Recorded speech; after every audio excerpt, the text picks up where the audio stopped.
दोस्तों, हर बार की तरह इस बार भी कबीर साहब के दोहों की बारिश होगी और हम जानेंगे कबीर साहब हमारे जीवन में एक महान नायक का कार्य किए है। आज भी हम कबीर साहब के दोहे से कुछ ना कुछ सीख कर ही जाएंगे। दोस्तों, वीडियो आखिर तक जरूर देखें, देखने से हमें कुछ ना कुछ सीखने मिलता है। दोस्तों, आपके देखने से हमें खुशी मिलती है। दोस्तों, हो सके तो एक लाइक कर दे। आपका एक लाइक हमें बताता है कि आपको वीडियो पसंद आए। वीडियो शुरू करते हैं।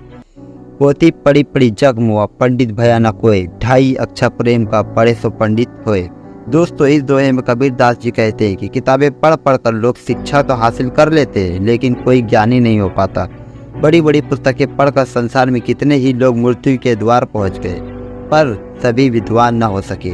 कबीर मानते हैं कि यदि कोई प्यार का वास्तविक रूप पहचान ले तो वही सच्चा ज्ञानी होता है। इसका अर्थ है कि जब हम केवल शब्दों को पढ़ने में व्यस्त होते हैं तो हमें उनका सही अर्थ नहीं समझने का खतरा होता है। जिनके पास प्रेम और समझ होती है वो वास्तविक ज्ञानी होते हैं। जिन खोजा तीन पहिया, गहरा पानी पेट, मैं बपुआ बूढ़न डरा, राह किनारे बैठ। इस दोहे में कबीर दास जी हमें बताना चाहते हैं कि जो लोग लगातार प्रयास करते, मेहनत करते, वो कुछ ना कुछ पाने में जरूर सफल हो जाते। जैसे कोई गोताखोर जब गहरे पानी में डुबकी लगाता है तो कुछ ना कुछ लेकर जरूर आता है, लेकिन जो लोग डूबने के भय से किनारे पर ही बैठे रहते उनको जीवन में कुछ नहीं मिलता। इसलिए दोस्तों, जीवन में कभी हार नहीं मानना चाहिए। कितनी भी मुसीबत आए, आप लगातार प्रयास करते रहे, सफलता जरूर मिलेगी। दोस्त पर आए देखी करी, चला हसंत हसंत, अपने याद न आवई, जिनका आदि न अंत। इस दोहे में कबीर दास बताते हैं कि इंसान की फितरत कुछ ऐसी है कि दूसरों के अंदर की बुराइयों को देखकर उनके दोषों पर हंसता है, व्यंग करता है, लेकिन अपने दोषों पर कभी नजर नहीं रखता। खुद का गिरेबान नहीं देखता है, दूसरों पर इल्जाम लगाता रहता है कि वो ऐसा है, वो ऐसा करता है। खुद को महान समझता है कि उन लोगों की तरह नहीं है। ऐसे लोगों का ना कोई शुरुआत है ना अंत है। वो हमेशा इसी भ्रम में रहेंगे कि वो जग में सबसे अच्छे हैं। दोस्तों, आपसे आग्रह करता हूँ, प्लीज़ आप किसी को देखकर उसके बुराइयों को न परखें। तिनका कबहू न नींदिए, जो पाँव तर होए, कबहू उड़ी आँखिन पड़े तो पीर गनेरी होए। इस दोहे में कबीर दास जी बताते हैं कि छोटी सी छोटी चीज़ की भी कभी निंदा नहीं करनी चाहिए, क्योंकि वक्त आने पर छोटी चीज़ें भी बड़े काम कर सकती है। ठीक वैसे ही जैसे एक छोटा सा तिनका पैरों तले कुचल जाता है, लेकिन आंधी चलने पर अगर वही तिनका आंखों में पड़ जाए तो बड़ी तकलीफ देता है। अति का भला न बोलना, अति की भली न चूक, अति का भला न बरसना, अति की भली न धूप। इस दोहे में कबीर जी कहते हैं कि ज़्यादा बोलना अच्छा नहीं है और ना ही ज़्यादा चुप रहना भी अच्छा है। जैसे ज़्यादा बारिश अच्छी नहीं होती, लेकिन बहुत ज़्यादा धूप भी अच्छी नहीं है। जब खूब बारिश होती है तो धूप की याद आती है, और जब धूप ज़्यादा होती है तो बारिश की याद आती है।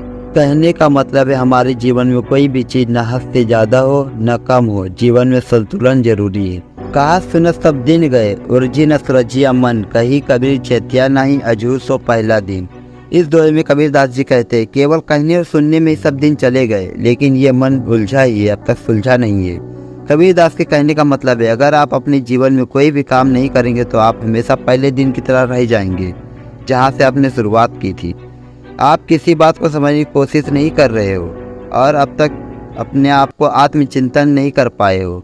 इस दोहे से हमें संदेश मिलता है कि हमें अपने मन को समझने और विचारों को सुलझाने का प्रयास करना चाहिए। दुर्लभ मनुष्य जन्म है, देना बारंबार, तरुवर जो पत्ता जड़े, बौरी न लगे डार। इस दोहे में कबीर दास जी कहते हैं कि मनुष्य का जन्म मिलना बहुत दुर्लभ है।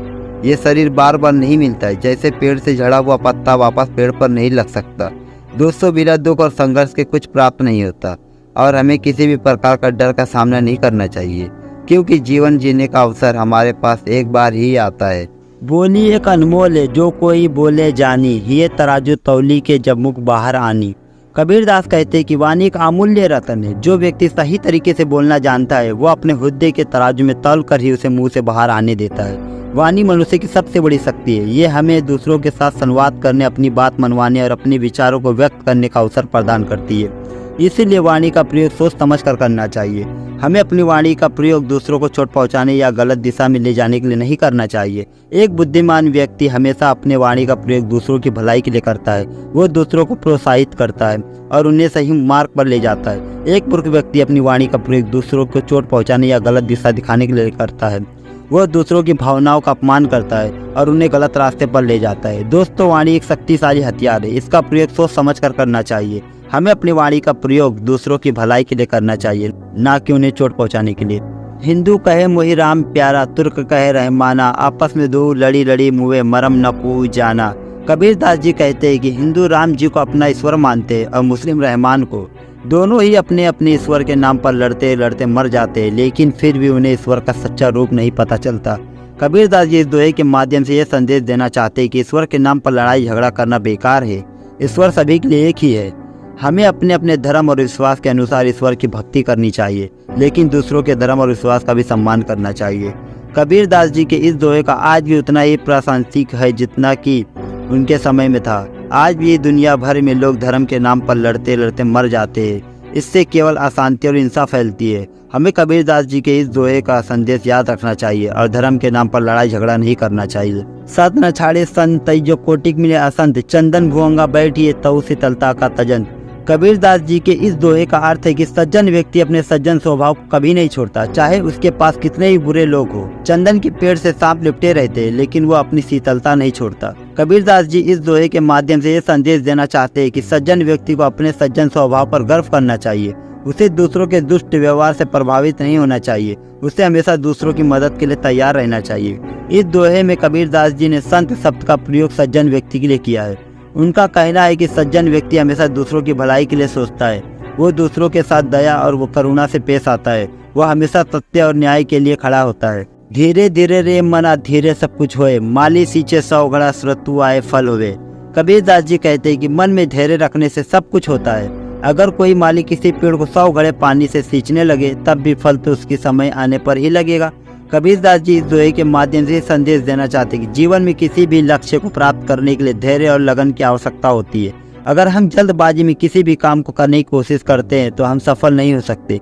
दोस्तों, अगर हम धैर्य रखेंगे तो हम अपने लक्ष्य को प्राप्त करने में सफल होंगे। दोस्तों, आज के लिए बस इतना ही। मिलता हूँ फिर अगले वीडियो में। दोस्तों, यदि आपको ये वीडियो पसंद आया तो कृपया करके हमारे चैनल को सब्सक्राइब करें और वीडियो को लाइक करें। आपकी सहयोग की आवश्यकता है ताकि हम और भी ऐसे प्रेरणादायक वीडियो बना सके। अगर आपके पास कोई सवाल या सुझाव है तो कृपया कमेंट करें। हमें आपके विचार जानने में खुशी होगी। धन्यवाद।